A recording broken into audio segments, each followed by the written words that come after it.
peu importe notre âge et les millions de choses qui nous différencient en tant qu'être humain, on semble tous avoir une vision plutôt semblable du futur. Des voitures qui volent, des fours qui cuisinent tout seuls, des robots qui deviennent nos amis. C'est ça notre idée du futur, c'est de la science-fiction. Puis on pense 20, 30, 100 ans d'aujourd'hui, mais si je vous disais que le futur commence demain, me croiriez-vous? Vous devriez, parce que Uber parle déjà de voitures volantes et Samsung a déjà inventé une cuisine au complet qui est intelligente et qui peut cuisiner pour vous. Puis ces robots, on les appelle maintenant de l'intelligence artificielle. Bienvenue en 2017. La technologie évolue à un rythme exponentiel. Ça veut dire que plus on découvre et plus on crée, plus on peut découvrir et plus on peut créer. Ça veut aussi dire que toutes ces inventions qu'on prenait pour de la science-fiction, elles vont devenir réelles et plus vite qu'on le pense. Où sera ta place dans ce monde? Dans un monde où les objets peuvent prédire et imiter le comportement humain. Comment toi, tu vas rester pertinent dans un monde qui est connecté, intelligent et automatisé? OK, je comprends que ça fait un peu peur, surtout vu que j'ai dit que ça allait arriver demain, mais t'en fais pas, on a un peu de temps, puis je pense que j'ai une idée. Une idée de comment, nous les humains, on est différents de formes d'intelligence artificielle. Moi, je pense que c'est notre créativité. C'est notre habilité à trouver des solutions créatives à des problèmes et à créer de l'art à partir d'absolument rien. Mais, comme toutes les autres compétences, la créativité doit être apprise. Donc là, c'est le moment où je parle de comment mon école incroyable a changé ma vie et tout. Mais l'affaire, c'est que c'est vrai. Je suis graduée du programme du Collégial international Sainte-Anne en créativité et innovation.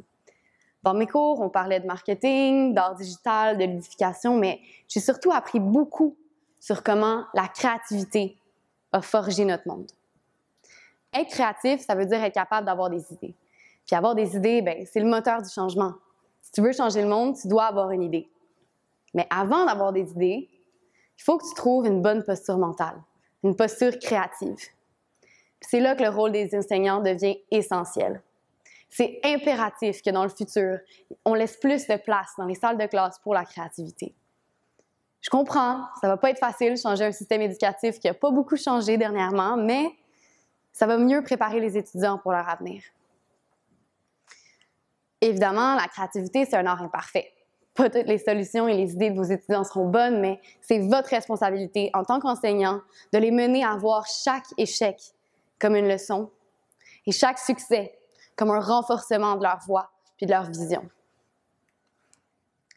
Il y a un auteur, M. Sir Ken Robinson, qui a dit « We don't grow into creativity, we grow out of it, or rather, we get educated out of it. » On ne peut pas laisser ça arriver. C'est important en tant qu'étudiant de comprendre qu'il y a une différence entre être créatif et être un artiste. Tu peux être créatif, peu importe tes passions, tes aspirations. Donc, que tu veux être un docteur, un ingénieur, un avocat, un joueur de tennis, un danseur ou même un dompteur de lion, être créatif, ça va toujours te permettre de rester en avant dans le cas de difficiles situations. Donc, enseignant, enseignez, étudiant, apprenez, puis on va être dans la bonne voie pour battre les machines dans la course vers le futur. Donc oui, la créativité, c'est singulièrement humain, mais il y a d'autres choses qui nous différencient des robots. Par exemple, notre habileté à travailler ensemble, à apprendre les uns des autres.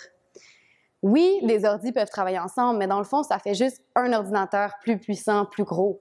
Pas vraiment une combinaison complètement différente de cerveaux. Il y a 7,4 milliards de personnes dans le monde aujourd'hui. On sait qu'il y a 60 secondes dans une minute, 60 minutes dans une heure et qu'il y a 8770 heures dans une année.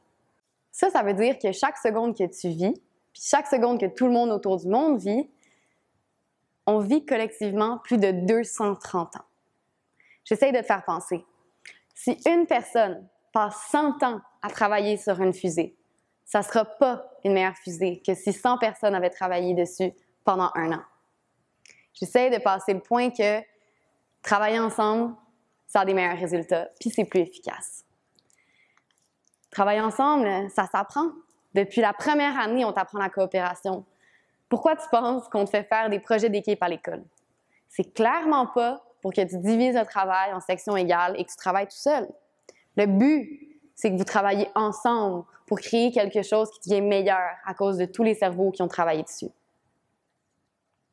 Finalement, la dernière chose qui nous différencie de l'intelligence artificielle, c'est notre habileté à rêver.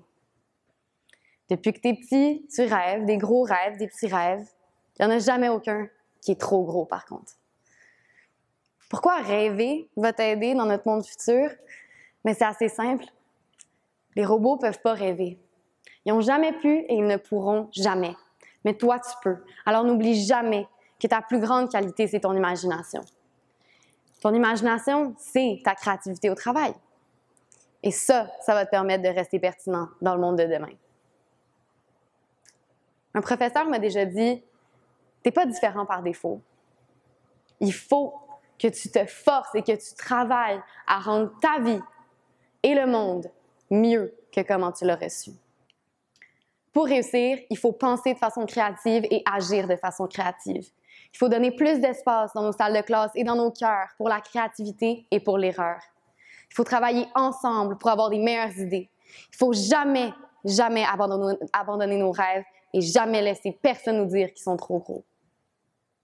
Puis là, peut-être qu'on va avoir une chance dans le monde de demain. Me croyez-vous maintenant que le futur commence demain? En fait, la question la plus importante, c'est qu'est-ce que toi, tu vas faire aujourd'hui pour te préparer pour demain?